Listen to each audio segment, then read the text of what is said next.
예, 문재인 대통령이 취임 이후 처음으로 수석 보좌관 회의를 열었습니다. 문 대통령은 앞으로 받아쓰기와 계급장, 사전 결론이 없는 이른바 산무회의를 진행하기로 해서 눈길을 끌고 있는데요. 관련 내용 전문가들과 함께 살펴보도록 하겠습니다. 네, 강석진 전 서울신문 편집국장, 이현종 문화일보 논설위원 나와 계십니다. 어서 오십시오. 네, 안녕하세요. 예, 안녕하십니까. 오늘 처음으로 수보회의, 수석보좌관 회의 열었는데 이 자리에서 말씀드린 대로 세 가지 없다. 받아쓰기 없고 사전 결론도 없고 계급장도 떼고 자유롭게 토론하자 이런 모습을 보여줬는데 역시 수보회의도 파격적이었다 이런 평가가 많습니다. 어떻게 보셨습니까? 저는 뭐 상당히 긍정적으로 일단 봤습니다. 예. 뭐 자유롭게 이제 토론을 통해서 소위 말하는 집단 지성을 모아가는 과정이 만약에 청와대 내부에서부터 가능하다고 한다면 예. 상당히 의미 있는 변화라고 볼 수 있겠죠. 예. 그리고 어저께인가요? 그 일자리 현황판 만들어 놓고 뭐 그렇게 했는데 오늘은 특수활동비를 전략을 해서 그걸 일자리 창출하는 데 좀 보태 쓰겠다 이렇게 네. 말을 하지 않았습니까? 근데 뭐 특수활동비 전략해서 50몇 억 정도 전략이 되는데 예. 그거 갖고 일자리 얼마나 만들겠습니까만은 해도 그것이 좋은 시그널은 될 수 있겠다 이렇게 생각을 합니다. 예. 그런데 뭐 좋은 일만 있나요? 그 이제 좀 이렇게 지적할 점도 없는 건 아닌데 예. 네. 받아쓰기는 없어졌는데 받아벗기는 있더라고요. 대통령 예. 벗기. 받아먹기. 대통령이 벗으니까 다 벗고 뭐 이런 건 아직도 우리 사회의 획일적 문화가 보이지 않는 구석에 좀 남아 있는 게 아닌가 그렇게 생각이 되고요. 예. 보통 대통령이 되면 처음에는 다 저렇게 합니다. 예. 근데 한 2, 3년 지나면 대통령은 많이 알고 옆에서 말해주는 사람은 좀 잘 모르고 말을 하거나 뭐 이런 것 같아서 그 대화가 좀 잘 안 된다든지 대통령이 일방적으로 말을 하게 된다든지 예. 그런 경우가 많지 않았습니까? 그래서 그런 점에 있어서 대통령이 오늘 그 자세, 그 생각을 갖다가 쭉 임기 동안 가져가시려면 듣는 인내심도 필요하고 네. 오늘의 영상, 오늘의 사진, 오늘의 기사를 대통령 집무실 한쪽에다 이렇게 놓고 늘 한 번씩 보면서 예. 마음을 새롭게 했으면 좋겠습니다. 네, 뭐 오늘 나온 산무회의를 비롯해서 그동안 뭐 비서진과 커피 들고 산책을 하기도 하고 직접 브리핑을 하는 모습 등을 보였는데 취임 보름간의 이런 행보는 어떻게 평가를 하십니까? 글쎄 뭐 원래 이제 문재인 대통령의 평소의 모습을 그냥 보여주신 것 같아요. 어떤 면에서 보면 참 그동안 굉장히 우리가 권위주의적인 그런 청와대의 모습, 대통령의 모습을 바라봤는데 이제 그렇게 비교되다 보니까 이거 자체가 굉장히 새롭게 다가왔는데 어찌 보면 좀 지극히 정상적인 그런 모습이라고 할 수가 있겠죠. 예. 근데 저도 그렇습니다. 지금 이제 첫 초반기 지금 뭐 한 2주 정도 지났는데 이렇게 많은 파격을 보여주면서 국민들한테 많은 감동을 주고 있지 않습니까? 예. 근데 결국 이제 과연 이것이 이제 지속 가능할 것인가에 대한 이제 여러 가지 있죠. 저도 뭐 역대 대통령들 쭉 취재를 해보면서 원래 처음에는 이렇게 많이 잘 하시는데 네. 점점 이제 싫은 소리를 좀 듣기 싫어하고 그리고 이제 좀 중반기가 넘어가면서 아 내가 다 잘할 수 있다 이런 좀 생각들 다들 하세요 대통령들이. 그러다 보면 어떤 밑에 사람들 이야기를 그때부터 조금씩 짜증을 내기 시작을 합니다. 예. 이제 그러다 보면 점점 이제 소통이 안 되고 또 아랫사람이 제대로 이야기할 수 없는 구조가 되어버리거든요. 그러면 대통령은 이제 귀를 닫고 말이 많아지고 이제 그러다 보면 항상 이 대통령 말이 많아지면 많아질수록 그만큼 청와대는 권위적으로 된다라고 이제 볼 수가 있을 것 같아요. 예. 그렇다 본다면 이제 대통령의 말씀을 많이 줄이고 아랫사람이 많이 듣고 그런 인내심이 저는 상당히 필요하리라 이렇게 생각이 듭니다. 네, 대통령도 뭐 인간이기 때문에 그런 짜증, 뭐 이해를 못하는 건 아닙니다만 얼마나 또 이 자세를 견지할 수 있는가가 앞서 주신 대로 중요한 것 같습니다. 특수활동비 얘기를 앞서서 해주셨는데요. 53억 원을 절감을 하기로 했습니다. 이 비용은 이제 일자리, 소외계층 지원에 보태기로 했습니다만 역시 이게 아까 말씀해 주신 대로 이게 얼마나 크게 활용될 수 있을지는 뭐 의문입니다만 어쨌든 이런 자세도 역시 좋은 평가가 나오고 있어요. 네. 네. 그 특수활동비 갖고 우리가 좀 문제가 됐던 게 가장 가깝게는 검찰에서 돈봉투 만찬 사건이 하나 있었고 또 기억에 남는 건 홍준표 전 후보가 원내대표 시절에 그거 갖고 생활비하고 유학비로 썼다는 이야기도 있어가지고 그때 국민 분노도 사고 그랬었는데 특수활동비를 이렇게 전략을 해서라도 뭘 하겠다, 바로 잡겠다는 건 좋은 이야기인 것 같고요. 특수활동비를 쓰는 기관들이 굉장히 많지 않습니까? 열 몇 개 정도 되죠. 검찰, 경찰, 국정원 뭐 해가 쭉 있는데 제가 현역 그 기자 시절에 모 국정원장한테 도대체 영수증 없이 한 달에 쓸 수 있는 돈이 얼마나 되냐 여쭤봤더니 대답을 안 하다 하여튼 계속 쪼아가지고 들은 적은 있습니다. 그런데 액수가 꽤 많더라고요. 국정원이 제일 많다고 들었는데요.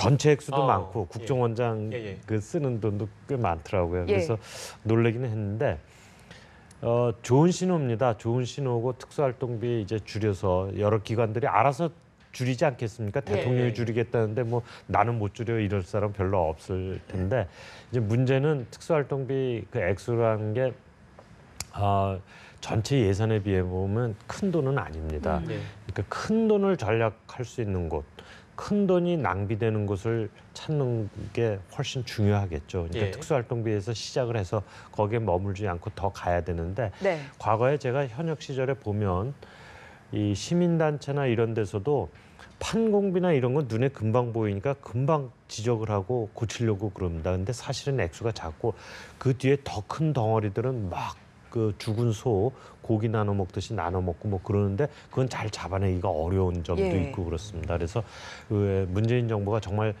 이 특수활동비로 시작을 해서 끝은 예. 조그만 데서 시작하지만 효과는 큰 데서 보려고 한다면 큰 예산을 어떻게 더 효율성 있게 쓸 수 있도록 만들 것이냐 거기까지 좀 나가줬으면 하는 게 있고 또 한 가지는 특수활동비 이제 줄인다고 해도 대통령이 줄인다고 해도 우리는 정말 기묘한 데 쓰고 있기 때문에 특수활동비 줄일 수 없다고 하는 기관도 좀 나와봤으면 예. 좋겠어요.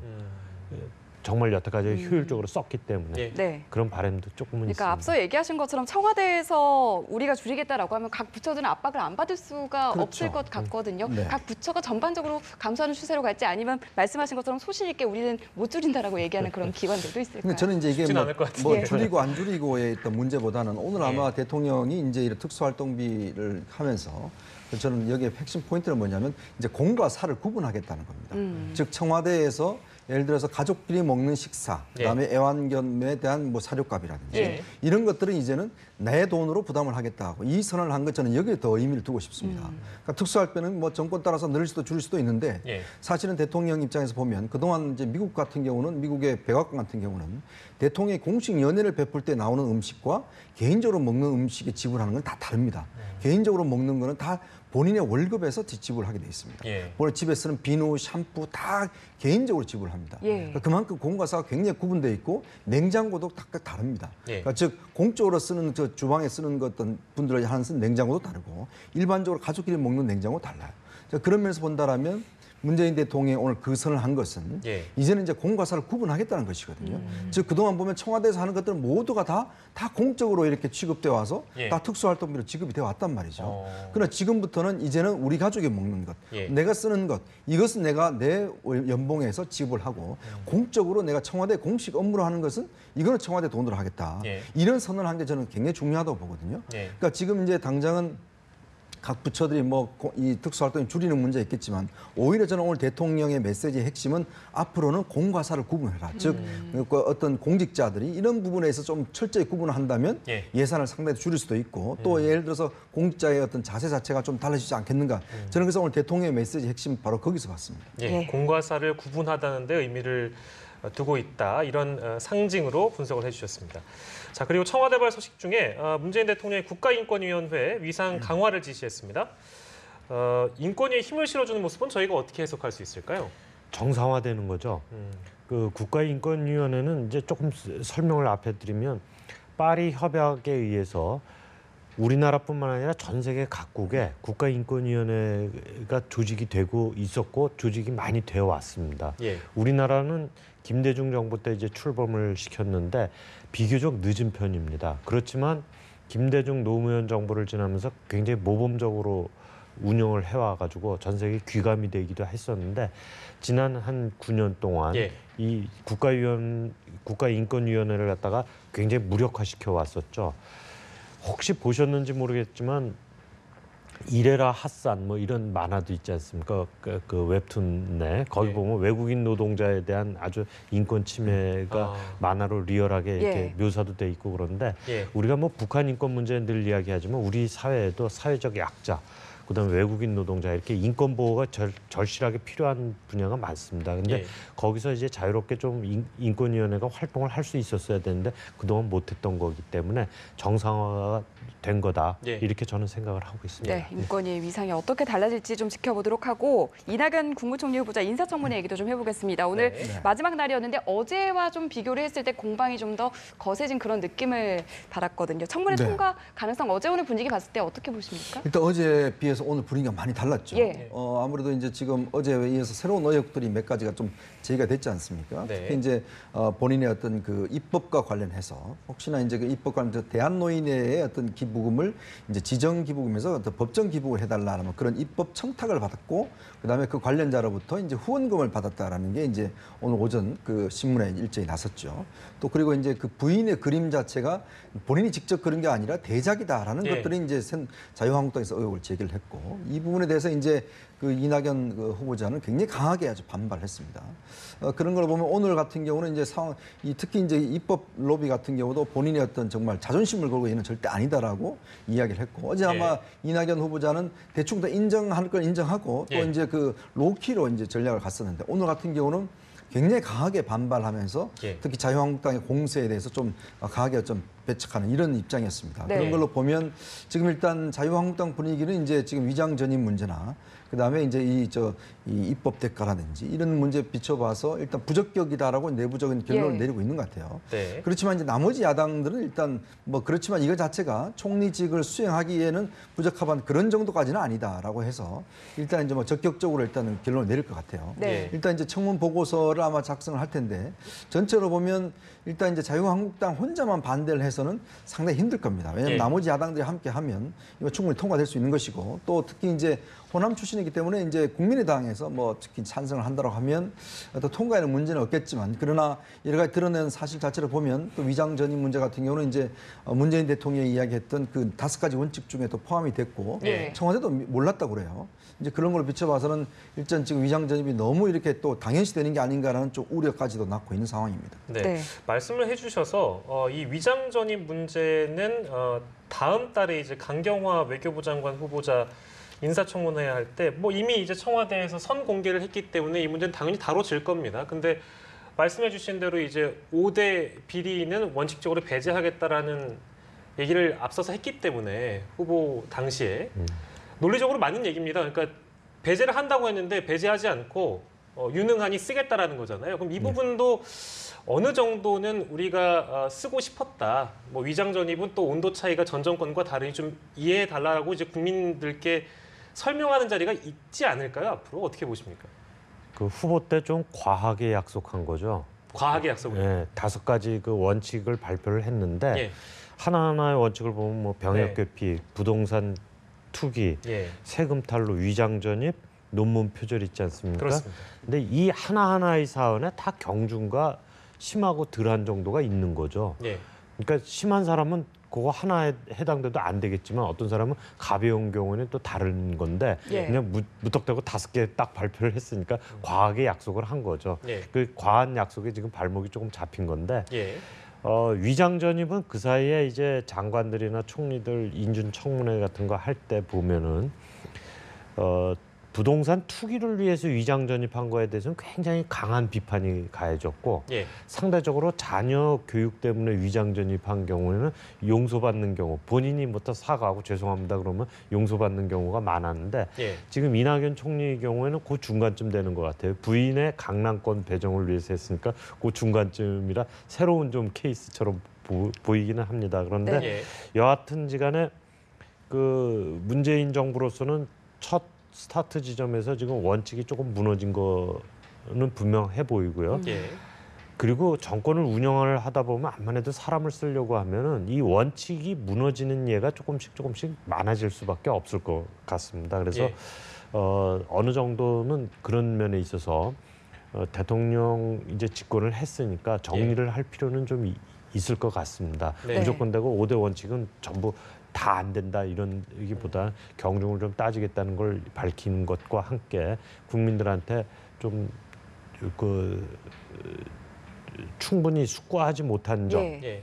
충분히 검증하지 못한 점 이런 것들에 대해서 국민들한테 좀 설명이 필요하겠죠. 원칙을 아예 손바닥 뒤집듯이 뒤집는 것이 아니고 그동안 갖고 있던 원칙을 수정했는데 이 수정에 대한 이유를 어느 정도 설명할 필요가 있다라는 말씀처럼 들리는데요. 어떻게 생각하십니까? 일단 이제 이게 사실은 뭐 말씀하셨지만은 이 5가지에 포함이 안 되는 공직자를 찾기는 아마 굉장히 어렵습니까? 어려울 겁니다. 그래요? 세금 탄로 같은 경우도 상당히 경중의 차이는 있지만 조금씩의 문제는 있거든요. 그러니까 이제 아까 말씀하신 위장전입 같은 경우도 보면 이제 대부분 자녀 문제라든지 뭐 이런 것 때문에 조금씩 문제는 있지만, 근데 이제 사실 이거 그렇다고 해서 이거 자체를 그냥 용인할 수는 또 없는 사실 아니겠습니까? 네. 명백히 위장전입은 일단 불법인 상황이고 세금 탄로도 마찬가지죠. 특히 이제 공직자가 되려고 하는 분 같은 경우는 미리 어떤 자신의 주변을 좀 관리를 해야 되기 때문에 그런 면에서 본다면 저는 이것 자체를 그냥 용인해줘서는 안 될 것 같아요. 그렇지만 일단 청문회 과정 속에서 이것이 이제 걸러지고 어느 정도 이제 용이 될 것인지 아마 거기서 이제 판단을 하겠죠. 그리고 아마 그런 것들은 이제 국회에서 좀 걸러지는 그런 측면인데요. 원천적으로 무조건 위장 전입을 하면 안 된다라고 한다라면 이건 조금의 어떤 좀 문제는 있을 것 같습니다. 그래서 부동산 투기를 때문에 뭐 안 한다면 좀 됐지만 그래서 이제 주호영 지금 바른정당 원내대표 같은 경우는 조금 이것도 좀 위장 전입도 좀 세분화해서 좀 만들어 보자. 뭐 그런 이야기도 했지 않습니까? 근데 사실은 이제 하면 되진 않지만 그래도 그동안 워낙 관행화되어 왔던 그런 문제가 돼 있기 때문에 그런 문제에서는 조금의 정리는 저는 필요할 것 같습니다. 네, 일단 야당 특히 자유한국당에서 위장 전입을 고리로 공세를 키우고 있기 때문에 이 점이 청와대 입장에서는 큰 부담이 될 것 같고요. 하나만 짤막하게 덧붙이면 위장 전입이 우리 개발연대에 많이 있었던 거는 사실입니다. 그런데 어느 순간서부터 위장 전입이 계속 문제가 돼 왔어요. 그게 예를 들면 2000년이면 2000년이라든지 뭐 이럴 때부터 청문회 하면서부터 문제가 되지 않았습니까? 그래서 저는 시기적으로 그 이전 거와 그 이후 거는 좀 구별을 해야 될 것 같습니다. 예를 들면 2000년 뭐 이전 거는 조금 용인의 정도를 갖다 조금 더 이렇게 폭을 넓힌다면 2000년 이후의 것에 대해서는 그 문제되는 걸 뻔히 알면서 한 거니까 그건 더 문제가 좀 딱딱하게 이렇게 돼야 되겠죠. 네, 청문회 얘기가 나온 김에 또 여쭤보고 싶은 게 지금 문자 폭탄이 이번 청문회에서 논란이 되고 있는데 야당 청문위원들 같은 경우는 문자 폭탄 때문에 잠 못 이뤘다 이렇게 하소연을 하기도 했더라고요. 이런 상황은 어떻게 지켜보셨습니까? 대단히 잘못된 일입니다. 야당 의원뿐만 아니라 대통령 경선 과정에서 민주당 당내 후보자를 돕는 의원들한테까지도 문자 폭탄이 있었고 당시에 문재인 후보가 양념이라는 표현을 해서 물의를 빚은 적도 있었습니다. 그리고 심지어는 지금 청와대에 들어가 있는 고위공직자 중에도 경선 과정에서 자기가 문자 폭탄을 받았는데 한 2, 3일 동안 무기력해지더라. 아무것도 못하겠더라. 이렇게 호소한 사람도 있었습니다. 우선은 이 문자 폭탄을 통해서 청문회에서 정당하게 질문을 할 권한과 의무가 있는 의원들의 활동을 방해했다는 점에서 문제가 있고요. 두 번째는 이거 사이버 공간상에서의 폭력입니다. 언어도 폭력인 건 우리 모두 다 압니다. 이건 사이버 공간상에서의 폭력입니다. 그리고 이 대선 전에 제가 방송에서 말씀드렸지만 정치 권력과 사이버 공간상에서의 폭력이 결합되는 건 굉장히 위험한 일입니다. 지금 문재인 대통령이 바로 이 활동을 정지시켜야 되고 재발 방지를 시켜야 되고 이것이 만약에 배후에 조직이 있다면 그 조직을 해산시켜야 됩니다. 이거는 우리가 자유당 시절 때 야당을 탄압하는 방법 중에 하나가 폭력 조직을 시켜서 따뻘대, 백골단 이런 걸 조직을 동원해가지고 야당 지지자나 야당 그 정치인들 집 벽에 막 해골 그려놓고 막 이랬던 일들이 있습니다. 이거 굉장히 나중에 4.19 이후에 엄단되지 않았습니까? 이게 사이버 따뻘대, 사이버 백골단이 되면 안 됩니다. 그 우리나라 민주주의의 옆구리에다 비수를 들이대는 것과 마찬가지입니다. 문재인 대통령이 이 점은 분명히 정리를 해주셔야 돼요. 앞서 얘기하신 것과 비슷한 맥락인데 문 대통령이 문자 폭탄 반대 입장 보여야 한다 이런 요구까지 적극적으로 나오고 있거든요. 이 부분에 대해서 어떻게 생각하세요? 그렇습니다. 이게 사실 안 받아보면 모릅니다. 이 심정을 보시면 알겠지만 뭐 정말 밤새 이게 예를 들어서 문자 올리고 또 이 문자 내용이 무슨 뭐 어떤 정책을 건의한다든지 무슨 의견을 이야기한 게 아니라 정말 일방적인 욕설이에요. 예를 들어서 뭐 너는 군대 갔다 왔냐 뭐 등등 해서 굉장히 욕설에 퍼부어하면 이 본인들 아니면 뭐 의원들 같은 경우도 이거 받으면 굉장히 위축될 수밖에 없어요. 그리고 사실 연예계 같은 경우는 이렇게 댓글 이런 것 때문에 뭐 자살하는 분도 있지 않습니까? 그만큼 정신적인 폭력이거든요. 그러니까 보내는 사람들은 익명에서 뭐 이야기를 하겠지만 받는 사람 입장에서 그 욕설 한마디가 가슴에 어떤 비수처럼 꼽히는 게 사실 현실이거든요. 그분들 아마 보낸 분들도 본인이 그렇게 받으면 굉장히 기분 나쁠 겁니다. 자, 그러면서 본다면 이게 정치권이 이런 것을 표현의 자유다 이렇게 저는 넘어가서는 문제는 아니라고 봐요. 이거는 표현의 자유가 아닙니다. 표현의 자유라는 거는 책임이 따르는 것이거든요. 그러니까 그 책임 없이 그냥 내가 익명 뒤에 숨어서 문자를 날리고 나는 그냥 아무렇지도 않게 한다는 게 이거는 표현의 자유로서 뭐 정치인에 대한 적극적인 참여 저는 이런 문제로 해설될 수 있는 문제는 아닌 것 같아요. 그건 정책 표명은 좀 다양한 방식이 있겠죠. 그렇지만 이렇게 개인적인 스마트폰에 휴대폰에 바로 문자를 보내는 것 자체는 이건 어떤 면에서 본다면 상당히 폭력적인 측면이 있는 것이고 그렇기 때문에 저는 이 부분에 대해서는 정치권 차원에서라도 좀 더 단호하게 대처할 필요가 있습니다. 하루에 보십시오. 하루에 일하는데 문자 2,000개 와보십시오. 그 보통 그 국회의원들이 제대로 생활하겠습니까? 뭐 박지원 의원은 본인은 한 번에 2만 개가 왔다고 이야기할 정도로 전화번호까지 바꿀 정도인데 이게 지금 일상화되고 이게 옹호된다면 저는 아닌 것 같습니다. 그게 워낙에 화제가 돼가지고요. 그러니까 단호하게 국회 차원에서 대응한다는 것은 방법론을 따지자면 어떤 행동을 그러니까 국회 차원에서 이게 지금 어떤 면에서 보면 형사적으로 보면 이제 모욕죄라든지 뭐 저는 이게 형사적 처벌이 될 수 있다고 보거든요. 그리고 이 부분에 대해서 좀 저는 대통령부터 시작해서 좀 단호하게 어떤 민주당 어떤 면에서 보면 그동안 참 문재인 대통령을 열성 지지했던 분들의 뭐 행위라고 저는 추측이 됩니다. 자, 그렇다면 이분들에 대해서 사실은 사이버 공간에서 지금도 뭐 제가 이런 이야기하면 또 저한테도 보낼지도 몰라요. 그러면 그런 측면을 본다면 오히려 그런 분들이 적극적으로 좀 이 부분에 대해서는 이런 데서 안 된다라고 좀 설명을 하고 설득을 하는 저는 작업이 필요하다고 봐요. 이거에 대해서 표현의 자유니까 건들지 마라 이렇게 이야기하면 저는 옳지 않다고 봅니다. 알겠습니다. 이게 뭐 두 분 다 자제해야 된다고 말씀을 해주셔서 사실은 그 최도자 국민의당 의원이 이제 문 대통령에게 이제 앞서서 이제 우리 국장님께서는 문 대통령 역시도 입장을 좀 밝혀주는 게 중요하다는 말씀을 해주셨고 논설위원님 생각이 좀 궁금한데요. 문 대통령도 이 관련해서 입장을 밝혀야 된다고 보십니까, 그러면? 일단 이제 뭐 대통령이시기 때문에 직접적으로 이제 물론 후보 때 그런 게 있었지만 대통령이시기 때문에 이제 뭐 이것에 대해서 본인이 직접 관여된 부분은 아니기 때문에 대통령의 입장을 밝힌 데는 조금의 어떤 저는 문제가 있다 봅니다. 그렇다면 저는 뭐 민주당 차원에서 저는 오히려 대처를 하는 게 필요하다고 봐요. 이거는 뭐 지금 대통령 차원보다는 오히려 민주당 차원에서 좀 더 당 대표가 좀 더 적극적으로 이 문제에 대해서 대처를 하고 자제를 호소하는 게 저는 그런 절차를 밟아 나가는 게 필요하지 않나 싶습니다. 네, 앞으로 뭐 또 청문회가 있을 예정이니까 이런 부분들은 좀 개선돼야 할 문제로 지적이 되고 있고요. 박근혜 전 대통령 재판 얘기도 좀 해보겠습니다. 오늘 홀로 2차 공판을 받았는데 어제에 비해서 오늘은 약간의 미소도 보이고 조금 첫 재판보다는 여유로운 모습이었다 이런 평가가 나오거든요. 어떻게 보셨습니까? 지옥에 가서도 며칠 지나면 좀 여유가 생길 수 있겠죠. 근데 이제 박근혜 대통령께서도 재판을 지금 이제 거듭 받으니까 약간 좀 여유가 생기신 것 같기는 하고요. 근데 재판을 받는 모습 속에서 유연한 대응 내지는 일부 시인 뭐 이런 노선보다는 강경 대응 여태까지 해왔던 대로 전면 부인 이 기조는 이제 계속 그대로 가져가는 것 같고요. 그래서 증거 하나하나에 대해서 다 문제를 걸고 증거 능력을 인정하는 문제에 대해서 신경을 굉장히 많이 쓰는 것 같습니다. 다만 그럼에도 불구하고 좀 안쓰러운 거는 저 넓은 증거의 바닷속에서 혼자 외롭게 헤엄치고 있는 거 아닌가 그런 안쓰러움은 좀 생기더라고요.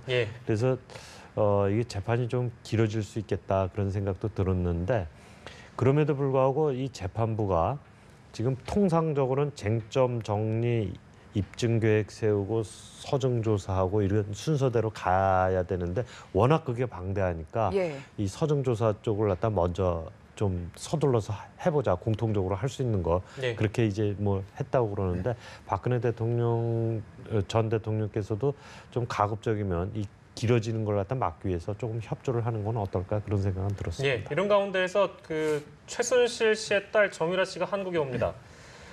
덴마크에서 구금된 상태라서요. 검찰에 바로 인도가 될 텐데 어제 좀 갑작스럽게 이 소식이 전해져가지고 왜 돌연 한국행을 결정했다고 보시는지요?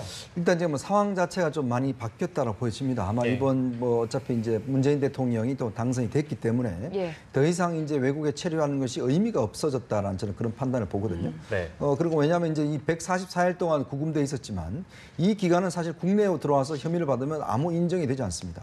결국 어떤 면에서 보면 좀 이중 처벌이죠. 빨리 와서 예. 처벌받는 게 오히려 낫다라는 그런 판단이 생긴 것 같고, 그리고 이제 재판이 이제 진행 중이기 때문에 아마 뭐 정유라 씨 개인 결정보다는 뭐 최순실 씨의 결정 자체가 영향을 미쳤다라고 보여지는데 네. 일단 최순실 입장에서 본다면 재판이 진행되고 있기 때문에 어쩌면 지금 와서 빨리 어떤 재판을 받는 것들이 나을 수도 있다 이런 판단을 한 것 같아요. 예. 그래서 아마 지금 이제 일단 이 송환 결정이 내려졌기 때문에 저는 아마 빠른 시간 내에 들어올 것 같습니다. 그리고 예. 지금 정유라 씨 같은 경우는 일단은 지금 체포영장이 2023년까지 유효한 영장이 발부되어 있는 상황이기 때문에 예. 아마 공항에 들어온 즉시 이제 구속 영장 청구가 될 텐데 예. 일단 이제 정유라 씨 입장에서 본다면 일단 본인의 아들에 대한 처리 문제가 상당히 좀 그렇습니다. 관건일 것 같아요. 예. 과연 이제 지금 본인도 이야기를 했지 않습니까? 아들과 함께 있게 해준다면 언제든지 오겠다고 했는데 이제 그 처리 문제나 등등 여러 가지 좀 해결할 문제를 또 조금씩 있는 것 같습니다. 예. 정유라 씨가 한국에 들어오면 그럼 최순실 씨 입장에 약간 변화가 있을까요? 어떻게 보세요? 일단 이 정유라 씨를 이제 경험했던 뭐 노승일 부장이나 이런 사람들이 하는 공통적인 이야기가 예.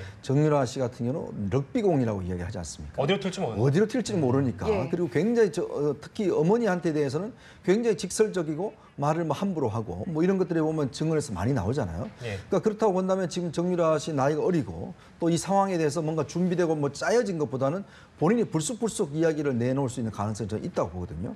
자, 그러면 지금 최순실 입장에서 본다면 지금 혐의에 대해서 대부분 인정하지 있지 않는 상황이지 예, 예. 않습니까? 근데 불쑥 정유라가 그거 나 봤어요. 그거 나 했어요. 이렇게 인정해버리면 예. 최순실 입장에서는 굉장히 곤란해질 수 있는 상황이 생기는 것이죠. 그렇기 때문에 아마 검찰이 이 부분을 좀 집중적으로 파고 들어갈 것 같아요. 특히 어떤 면에서 보면 최순실 씨한테는 정유라가 아킬레스건 같은 것이죠. 그러니까 정유라가 뭐 예를 들어서 나고 엄마 따라서 시켜서 이야기를 했습니다. 예. 이런 식으로 이야기를 해버리면 아마 최순실의 재판 전략도 상당히 어떤 차질이 빚을 수 있는 가능성이 있기 때문에 예. 검찰이 아마 이 부분을 좀 집중적으로 좀 조사할 것 같습니다. 네.